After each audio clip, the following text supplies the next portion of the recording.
This is a world premiere, fresh off my flash drive about half an hour ago. So this is going to be a great experience doing something that I've never done before as far as teaching. My background is in politics, really, more than academia. I was a city councillor in Vancouver for about 15 years. At a great period, I think, in the city's history, just after Expo 86, up to 2002. And in that time, one of the things I'm certainly proudest to be associated with is the development of the Bikeway network. A little bit about that to come, of course. But one of the things that I have appreciated living in the city of Vancouver is really how much exercise I get just by living here. And it struck me about a decade ago that really the city itself is a kind of gymnasium if you use it for that purpose. And then it struck me, well, how is that? What are the elements that you need in a city to make it function so that someone can integrate active transportation into their lives in a practical way? How does it change the culture?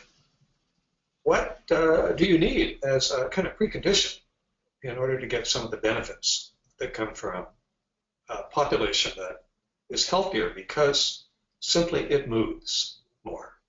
And so this PowerPoint is an attempt to try and capture some of that.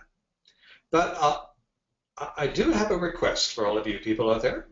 I know there are things missing, and I'd really like your suggestions on what that may be. I'd like to know what really resonates with you, and I'd like to know what you disagree with. What you think I could change, how could I augment it, how could I improve? So we'll leave that for the question and chat time, but let's get right into it. And where else to start but Copenhagen, eh? Look at those happy Danes. Not one of them wearing a helmet. My goodness, you silly Danes. However, the point being that they are on what they say is the busiest bike route in Copenhagen, and hence Europe. I'm not sure that's true. However, a small point, whether it's the busiest or nearly the busiest, hardly matters. It's heavily used. And so when I went to Copenhagen for the first time last July, it was one of the places I wanted to go see. What does it feel? What does it look like? How do you use it? What's the experience? And fortunately, they had a little bike totem. We've modeled, as you will see, right after this, because what it does is it gives you the temperature, always useful, and the time, of course. And then it tells you the number of cyclists. Now, in this case, I think going one way, northbound into Nørrebro, which is one of the trendier neighborhoods in Copenhagen. The bridge that you see here is the one that leads into the CBD of Copenhagen. And look, here are the number of people who've been using at least one side of the bridge up to about, 3 or 4 o'clock, 5,422. And when I saw that number, I thought, really? That's it? 5,422, that kind of number looks familiar because I see it in Vancouver when I go over the Burrard Bridge and I check out the totem that we have here, and it shows me that on July the 15th, same time of year as I saw the one in Copenhagen, there were over 6,000 who had used it by, later in the day, 7:15 p.m., and important to note, on both sides of the bridge. So what I concluded was, wow, not that we have as many cyclists as Copenhagen, we don't, nor would you expect us to, but we have way more than anybody would have thought, including a lot of cyclists. We're getting up to European levels of use. And in the case of Nørrebro, they've just expanded the bike lane on the bridge a few years ago to serve the existing demand. What we're doing is building for the demand that we want. And there's the difference. It was fascinating after the new bike lane had opened and major changes had occurred to the south end of the bridge. How quickly would we reach 1 million cyclists, which just a few years ago would have been unimaginable. I suspect for many people too, it still is. But here, last year, by August, 1 million cyclists going across the bridge. And now we're in the process of rebuilding the north end of it, and I think you'll see that number. Well, it would be great to see it double, and that's not unrealistic. So, yeah, there's two conclusions you can draw from this. Build it and they will come, that cliche. is a cliche because it's true, but more than that, it's part of a larger system, a larger transportation network that makes it practical and a culture that makes it desirable.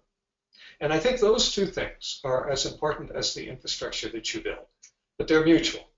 Do you get the culture and do you get the use unless you built the infrastructure? Well, no. So they all go together. And this slideshow is going to be basically a presentation of what happened in Vancouver to get to that point where we got the cultural and the use change in addition to building the infrastructure. I think the thing that really still amazes me is how fast this has occurred. Now, I go back to the early days of the first bicycle plan, the first expectation of a few people, it was a few back then, who really had the vision and pressed council continually to allocate resources for it. But even as we built it, there was still a lot of skepticism, a lot of blowback, and I'm sure many of you have experienced this too. A waste of money. No one's going to use it. We're not like the Danes. Our weather, our topography, whatever it is, it's not our culture. And yet, here you see just at the beginning of the first year where we had a separated bike route, within a year we were up to 1 million riders using it. Now, if you look at the numbers, and of course, you got to have the numbers. I always like what Jeanette Sedek says about Michael Bloomberg, the mayor of New York. In God we trust, but all others bring data. And here shows you that we had a pretty good base to start with, but we've seen this incredible acceleration, increasing by more than 30%. When you get these kind of double digits in a year or two, you know something has changed. And here's the data that reflects that. But you really got to go back to the very early days of Vancouver to understand why. This has been a century-long commitment to building the kind of infrastructure that encourages active transportation. And if there's a single place that every Vancouverite, metro or city, would point to as being iconic for the identity of Vancouver, that encourages people simply to walk, of course, it's the seawall around Stanley Park. And I think it would come as a surprise to many people that seawall today, that is so heavily used, really didn't exist in its current form until 1980. It seems like it's been there forever. And in truth, it did start around World War I. And every generation has added to it. It's the one thing that you can count. Every council will support when they have the opportunity. And indeed, as you can see from this map, it has taken us well over a century to get the kind of system that we have now. So the first two conclusions I would draw is that you have to have the vision. You have to have some sense that you're going to create, well, in our case, a publicly accessible, walkable path all around the seawall, wherever we can. And we will add to that and commit the resources to it, decade after decade. There is longevity to the vision. There is a sincere allocation of resources. As my colleague Sam Sullivan, a councillor at that time, mayor, now MLA, said, budgets are the sincerest form of rhetoric. I hear what you say, but show me your line item. And that's truly a case here, where millions of dollars have been spent to achieve now something that would be considered priceless. In my time on council, though, what was basically a 8-kilometer seawall around Stanley Park with a couple of additional kilometers, we had the opportunity with the transformation of Vancouver as the industrial lands were repositioned for residential to require that the seawall would be built wherever we could as a condition of approval. If a developer was going to, for instance, rebuild the expo lands, the first thing, without question, non-negotiable, will be done, was the extension of the seawall, even in a temporary form. If it's nothing more than just an asphalt path with a chain link fence, you got to build that because it makes a connection. And it's the connection. This is the third major point I would make. As part of the vision, as part of the longevity and commitment, you have to have an opportunity to create connections. And even if it's in a temporary form, it's the connection that's more important than the finished product. And here you can see, we were able to extend the Stanley Park seawall most of the way around the downtown peninsula and False Creek, effectively doubling the amount of kilometers almost overnight in the city's history. And what that did was to change people's sense, I would argue, of space and time. Yeah, that's essential. suddenly their mental map of the city began to change. Rather than just a walk around Stanley Park, now you could think about extending it around False Creek. And then other connections could be made that would take you perhaps to your neighborhood. So rather than driving to Stanley Park and going for a recreational walk around the park, now you could think about getting there on the seawall. Well, that's a very different kind of way of accessing things. No longer are you car-driven. You may be foot-driven, bike-driven, or a combination. And again, your sense of space and time and how you can get around the city is changing, along with, of course, all the different ways you can utilize the seawall. And what was once basically seen as a recreational route began to be used more and more by people who used it and integrated it into their exercise routines. The Stanley Park seawall was their way of getting exercise. And then that got extended. I love this shot because here you can see this is clearly a run for charity, breast cancer. And even the fashion here, the guy wearing the pink socks, I love that, begins to show how the seawall itself becomes a way of demonstrating who we are as people. So maybe that's the fourth thing. This then becomes something more than is used personally. It's an expression of cultural identity. And it's beginning to be used by more and more people. The phrase we use now, and it's only been in recent use in about the last 2 or 3 years, is all ages and abilities. And designing the seawall with the expectation that someone in a wheelchair, someone disabled, someone who wouldn't ordinarily think that they would have access to this is now as entitled as every other user. Again, an expression of who we are, and another way of bringing people to something that is shared jointly and culturally. In fact, we got to the point where we were loving the place to death. And maybe here's the fifth thing. If you think that congestion is just something we talk about with automobiles, not true. You can have the same issues with pedestrians and cyclists and rollerbladers and just about any other form of transportation when so many people will use the same facility at the same time. And so you have to be thinking strategically in the long run, just as traffic engineers do, as road builders do, of how the system could be potentially expanded. And in our case, yeah, we actually did have to lay asphalt over greensward in order to separate out use and make it safe for everyone, comfortable for all users. Yeah, that took a lot of process, about 2 or 3 years in the case of just trying to deal with part of the seawall. And then, and I think this is the consequence of thinking about the city as a gym, is that once the culture has shifted and people begin to use it for a bunch of different purposes, then the collective expression of that is something like, in our case, the sun run, or a randonneur by cyclists, or any other way that people can come together in order to, well, show up, have a good competition, collectively share their environment. All of these, raise money for charity, whatever it is. Again, it's something that, well, once it gets to a critical mass, a cliche I know, the scale of what you're dealing with can change very, very quickly until suddenly you've got a whole different set of problems. Nice problems to have. Well, data. I'm going to make the case, and we'll go back to this, about how you can build infrastructure to encourage this. But what you're going to be asked, particularly by decision makers, and what academics love to study, is, okay, you say that by building the infrastructure and by more people using it, you'll get a healthier population, but by how much? And so now I think for the first time, certainly in about the last 10 years, really the last 5 years I can think, let me give you some examples, we're beginning to get the data. Now the data tells us, well, I think everybody would have agreed to just intuitively, that if you have more people walking and cycling, using transit, you are going to get a healthier population. I think the jury is definitely in on that.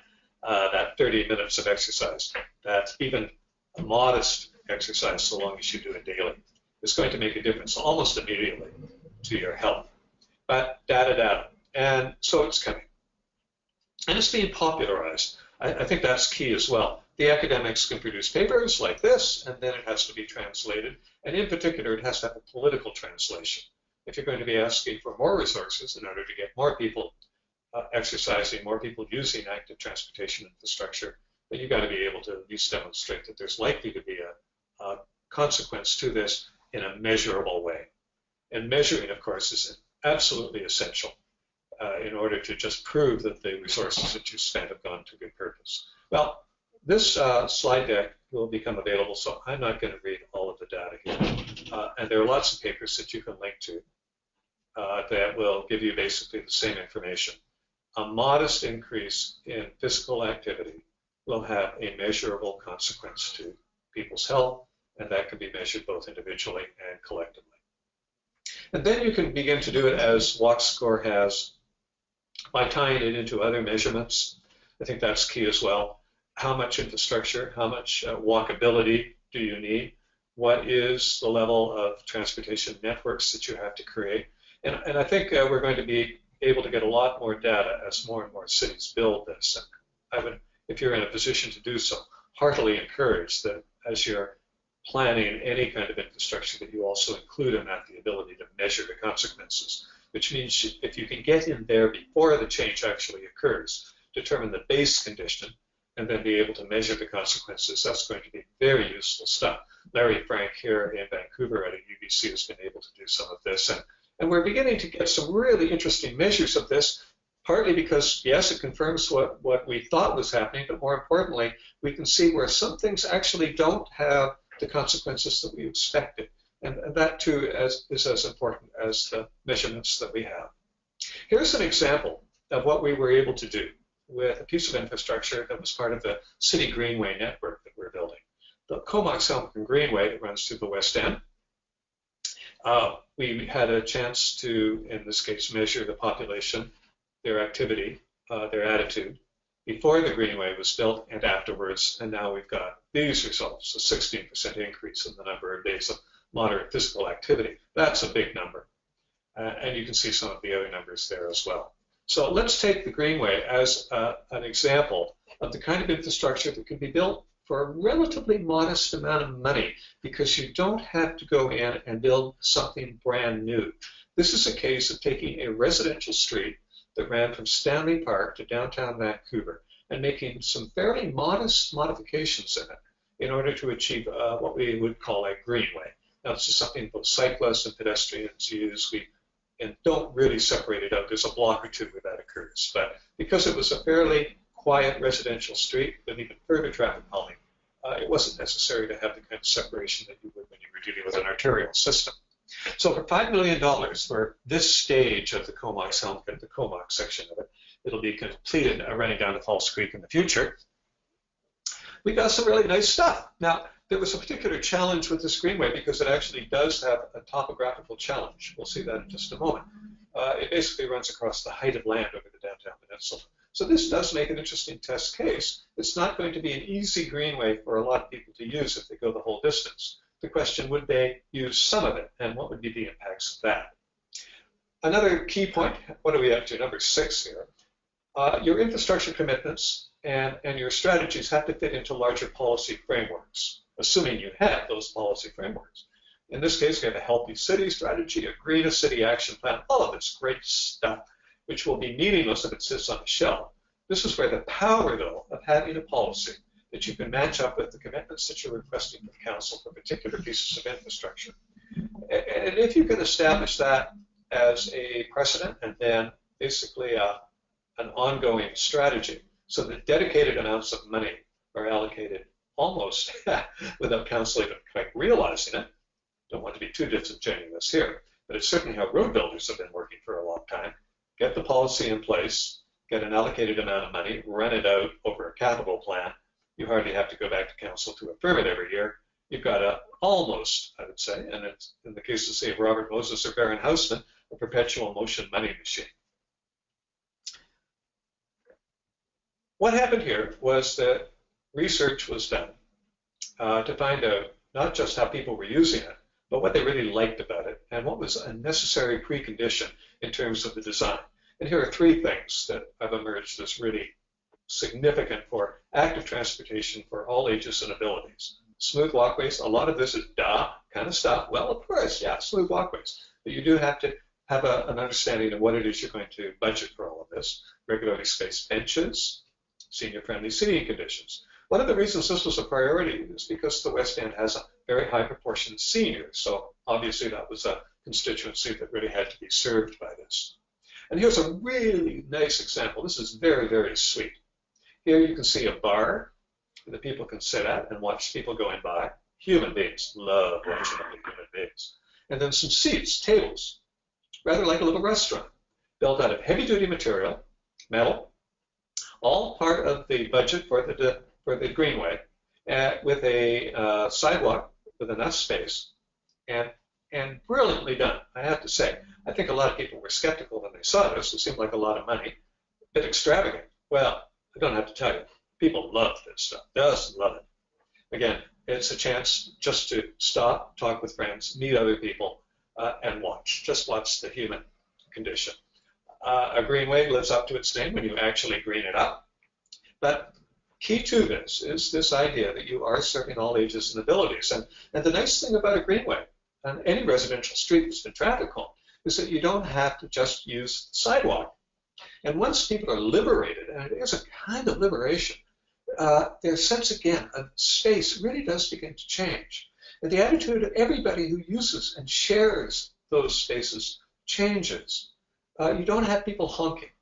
You have more respect for each other. Yeah, the cyclists will respect the pedestrian more, and everyone will respect the person who's on the cart.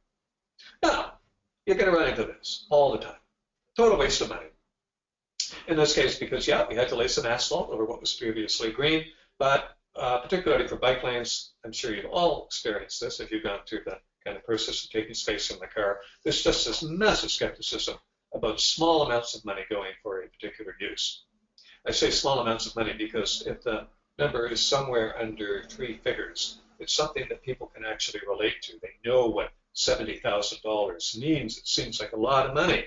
You could buy, a few years ago, could have bought a house, now maybe a car. But just to maintain the street, you are going to get pushback on that. And so there's another commitment you have to make, that you are really going to have, in the case of the political leadership, the will to push through that and take the negative feedback, because you can pretty much count, if you deliver what's promised, that people will very quickly adapt to it, like it. Within a few years, you'll have a heritage plaque on it. It's that kind of thing where the benefit will be seen, but it might be something after the fact of approval. To go back to the study that we've done, this is by UBC Health and Community Design Lab. Here are the people that they surveyed on both sides. And again, some of the results that you've already seen. All of this, again, will be available on the slide deck. Now, what is kind of interesting about this? This is an overall increase in bicycle and transit trips. You can see that there's actually fairly modest changes here.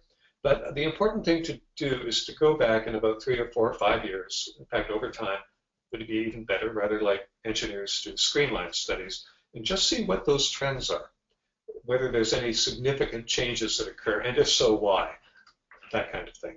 Here, something that we never would have measured before, perceived ease of friendship formation. Subjective, yes, but I think really important stuff. More and more, the idea of the happy city, dealing with mental health conditions, trying to determine what are the causes of loneliness if they exist, because health practitioners understand that mental health and physical health are really all part of the same organism. And so being able, again, to measure something in a way over time is really key to determining just how happy and healthy your city is, and the relationship to exercise and physical infrastructure.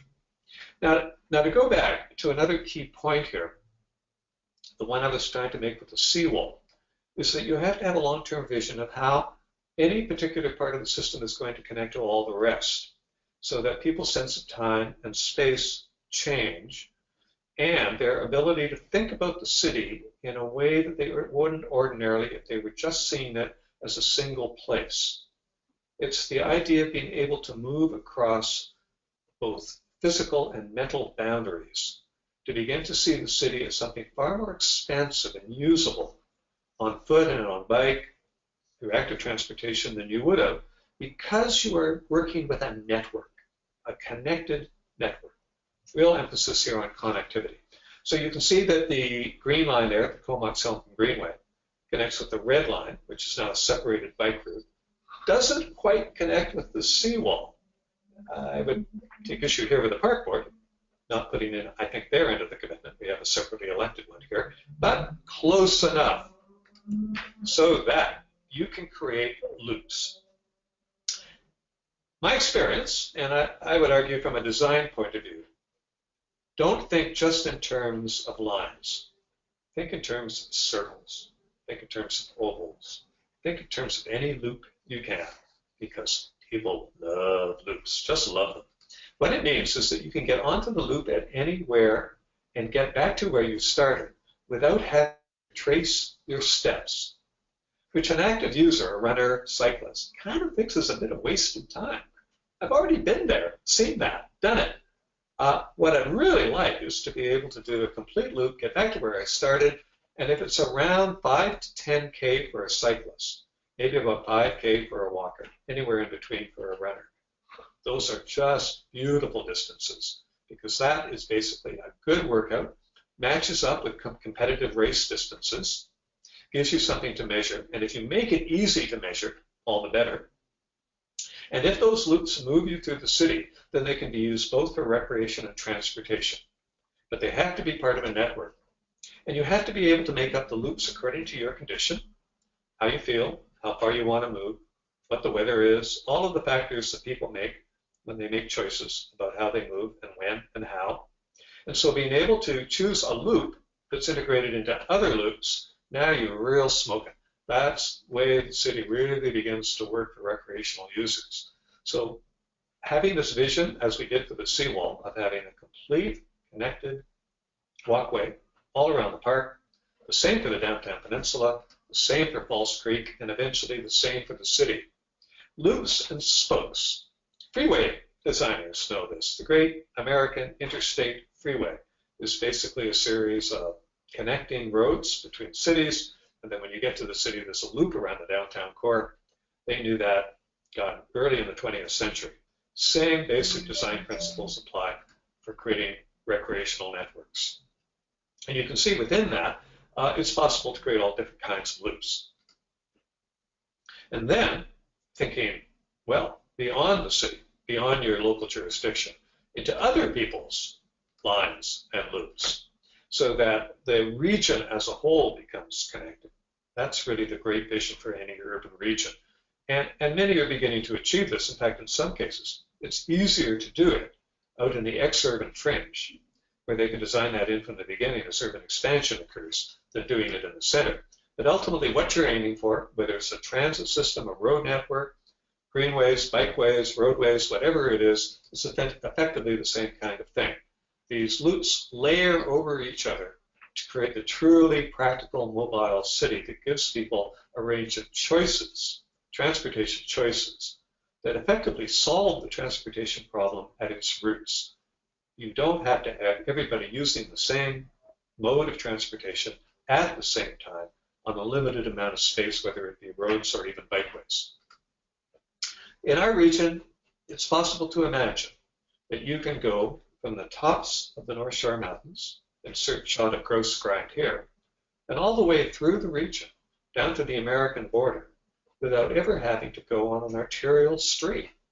To be able to do it on foot if you're so inclined, maybe over a series of expeditions, to cycle it in a day. Yeah, all that is possible once you have the possibility of doing it practically, the mental map and the guidance, whether it's signage, the maps. Well, technology gives us so many more choices to do that. But the key here, I think, is having the vision that it's possible, making the commitment to doing it, and then ultimately achieving it, and having a sense of this region as being a place that allows people to move in a way that they previously hadn't thought of.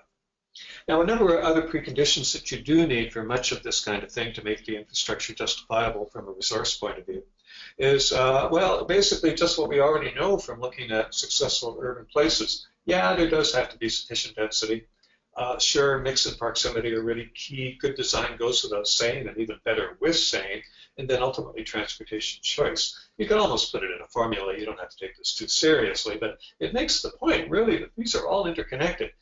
Density being key for the mix, viable retail street, a high street that's a pleasure to walk, that connects to the neighborhoods, that was in walking distance so that the retail is viable, has a good mix of transportation.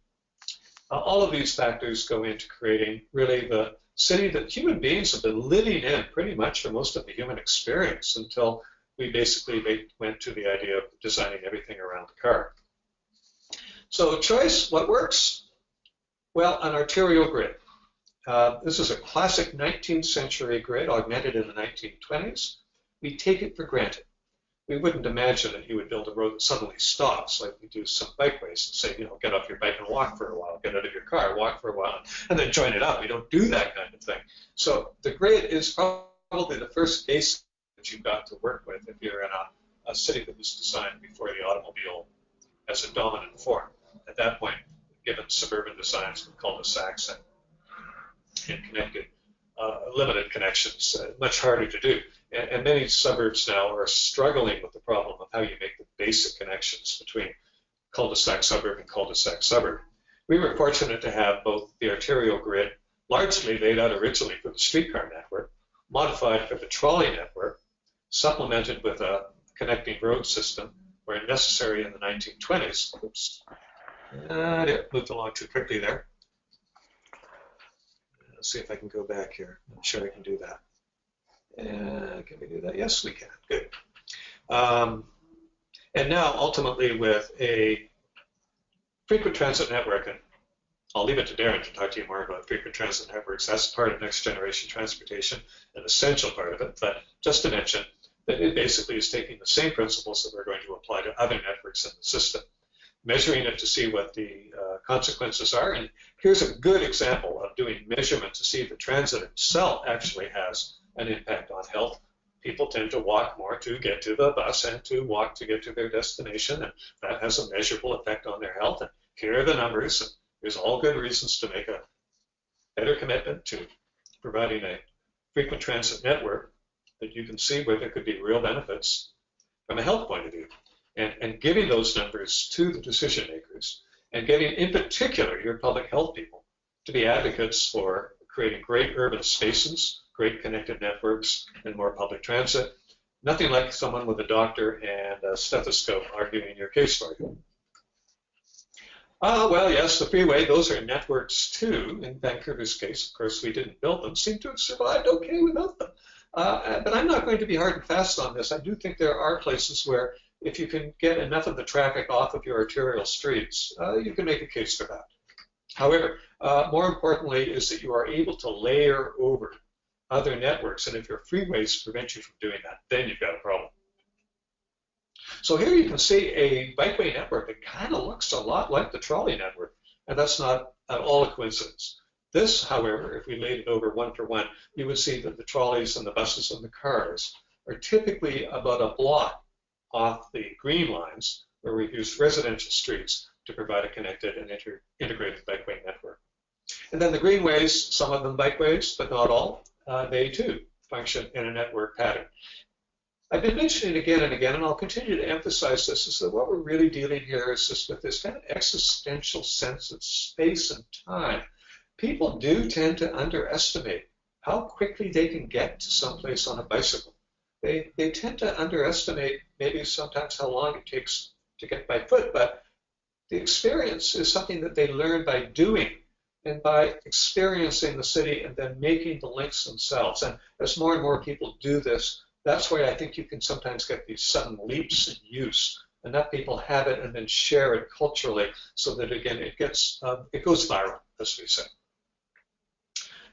In terms of making changes in infrastructure, well, I love showing these shots, so I've just thrown these in gratuitously because there's so much fun. These are just the before and after shots of what some of our greenway and bikeway networks do. There can be a place for the car, but again, you can't let the car dominate. And you do have to give some protected space for the cyclist and the users, pedestrian users. We'll make this generalization, however. There's a good deal of difference between the city of Vancouver, basically a pre-20th century city in its fundamental form, and the city beyond our borders and those parts of the region that were built around the streetcar. Chris Lineberger makes this generalization, and I think it is broadly true. There are really basically only two kinds of urban form: the drivable suburban, most of which we built after the Second World War, and walkable urban, the parts that a lot of people are coming back to, discovering again, or choosing as their first place to live. And this is what walkable urban looks like, my neighborhood of the West End. You've already seen examples of it, but what I want to show you here is some of the ways that the community builders of the early 20th century kind of intuitively understood the need for walkability in their communities, the ones they were building or adapting. In this case, adapting to the streetcar line, which went from the main trunk line of Granville Street, which opened in 1890, into the West End in 1900 after Austin, Denman, and Beatty. The interesting thing about this is they chose, I think, those streets because what it meant is that nobody would be more than 3 blocks from a streetcar line. You walk one step further than 3 blocks and you're closer to another one. And 3 blocks is about a quarter to a half a mile. And as planners will tell you, whether they're talking about the Marchetti principle or just a kind of intuitive sense of what people are prepared to walk, that's about the distance. And you get a little bit further than that, and they'll begin to think, how can I drive? So you combine frequent and compact transit network with a high degree of walkability. The car very quickly starts dropping out as the dominant mode of transportation. Still has a place, but doesn't dominate. And then you begin to be able to use the space for other purposes. Now, I mentioned one of the conditions here was density, and I always like showing these shots to give you some idea of how the West End densified. People always confuse height and density. There's always this myth that the West End is the densest residential neighborhood in North America. It's not even the densest residential neighborhood in Vancouver, but nonetheless, there's that impression. It is, however, of sufficient density so that, again, the automobile doesn't dominate because, 1, it was never designed for it. 2, the automobile is an expensive thing to have. And the parking is difficult, and we charge for it. And most importantly, 3, it's a very walkable, transit-friendly neighborhood. So we augmented that and could augment it by breaking up the grid, making it difficult for through traffic, adding some green space that made the experience safer and more pleasant to walk, giving people what they always love, which is green. And changing the fabric sufficiently so that it encouraged these other uses. Now, I've been living in the West End since 1978, so it's been fascinating to watch the changes. But the one thing that I've really noticed is how young people in particular use the streets.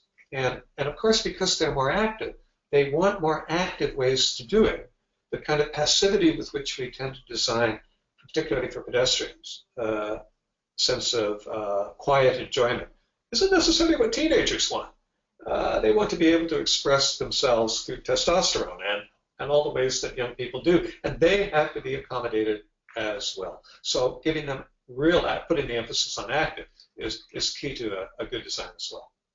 And once the car starts to drop out as the dominant form, its numbers diminish, and I think this is happening in more and more places. Darren, I'm guessing it's happening in Auckland, and will continue to do so. That means you can take the space very cheaply, as again, Janek Sadik-Khan of New York Transportation Commissioner said, it's the cheapest real estate any city has, and they got more of it than anybody else. Being able just to repurpose space for more active users safely and comfortably, very, very powerful. Just love that shot of the dad and his kid on the bike. And being able to take the space for, well, of course, cycle tracks, separated bike lanes. And I won't go too much into the contested space issues that these have had, but one thing you can count on is that people are going to confidently predict Carmageddon. This is a major arterial into downtown Vancouver. And taking out 1 lane out of a 3-lane street, it's easy to imagine, indeed, that you're going to induce more congestion and cause problems elsewhere. And we've done this, I think, 3 or 4 times. And guess what? It doesn't happen. And believe me, if there were any problems of any significance that had happened as a result of this, would have been front page news. And yet, it's hard to get people aware of something that doesn't happen. And it's hard even to ask the question, hey, wait a minute, why didn't it? Why is it that when we reposition space for other forms of transportation and it doesn't create additional car congestion, what the hell's going on there?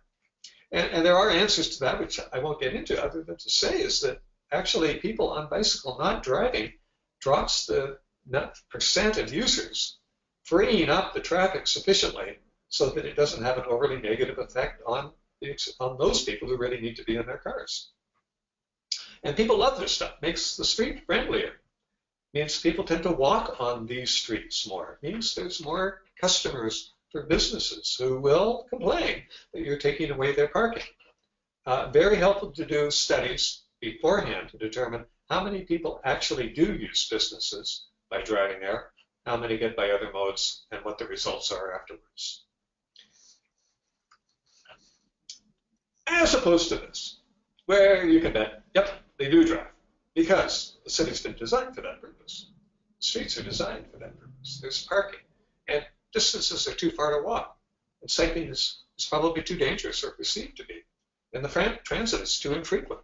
And anyway, everything's been designed for the car. So as a consequence, you get a world that's been designed for 30 to 100 miles per hour. And this is the time and space parameters for the people who live there. And it is their culture. And they do get rather defensive about it. And as a consequence, when you're going into these communities, and even if you have the space to do it confidently, because there's a lot of extra space there, it can be a tough sell. It's a cultural issue, not so much a design one, because it's associated with class and status. And it's a tough subject, particularly for cultures like ours. We'd like to think there is a kind of generalized equity across social classes, but we've all got our signifiers. We kind of know the person on the bike isn't probably the kind of social class that a lot of other people would relate to.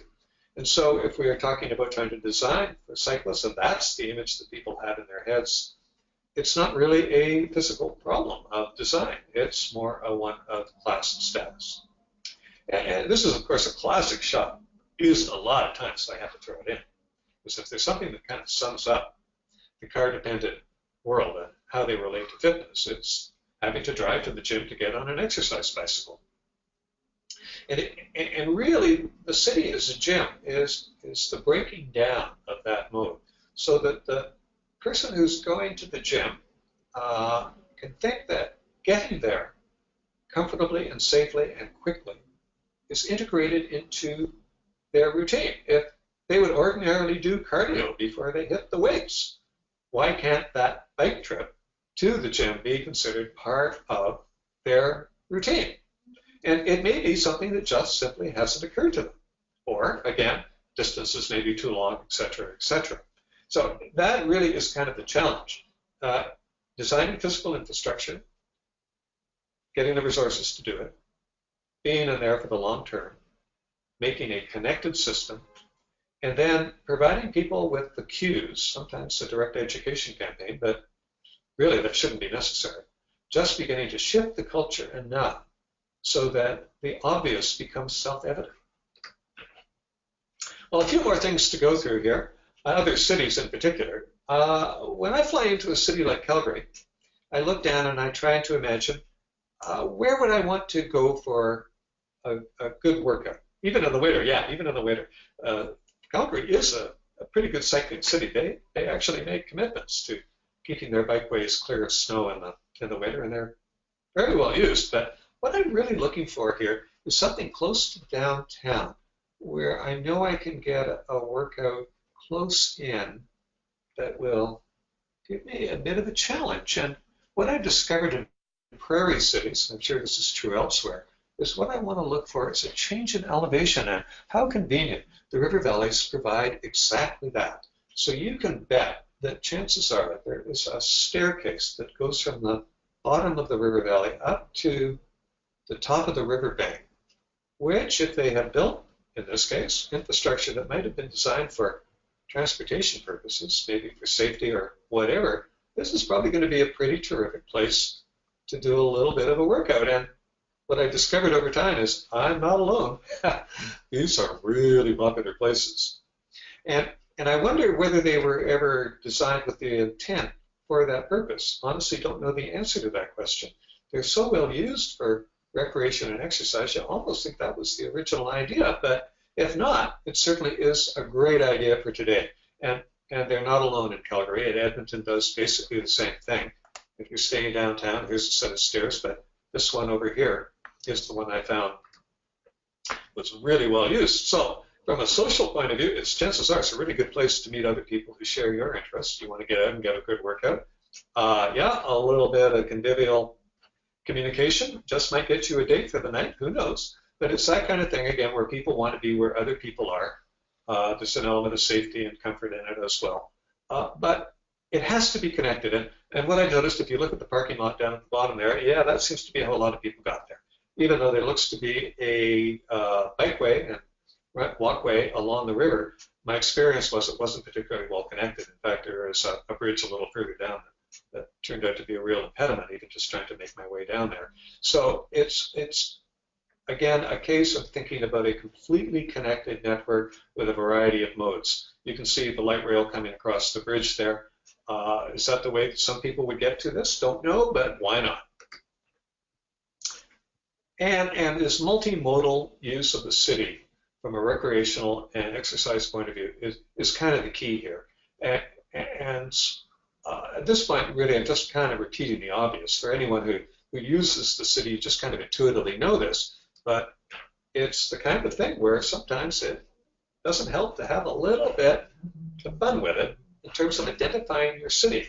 And what I discovered with the same set of stairs in Whitehorse is that these are really well known. And it's kind of an iconic piece of infrastructure for the people of Whitehorse, which again is another great sign. So that when it comes to doing their kind of visioning and planning, yeah, you can bet the stairs are integrated, and now they're thinking about building more of them. And when you're getting to that stage, you know you've made most of the way. Well, to go back where I'm going to end, back to the Netherlands in Northern Europe, the Scandinavian countries, you can see that they're taking the outdoor experience of bike-dominant cities and now beginning to extend them inside. And I guess we've gone full circle when the bikeways that they built for the city transportation system now are integrated right into their buildings. I think we can declare victory. So folks, that was it. Got to finish with the iconic slide of Vancouver. That's the law here. And I want to thank you for tuning in, sharing this with me, and I look forward to your questions, but as importantly, any of the comments that you got on what you liked and what you would add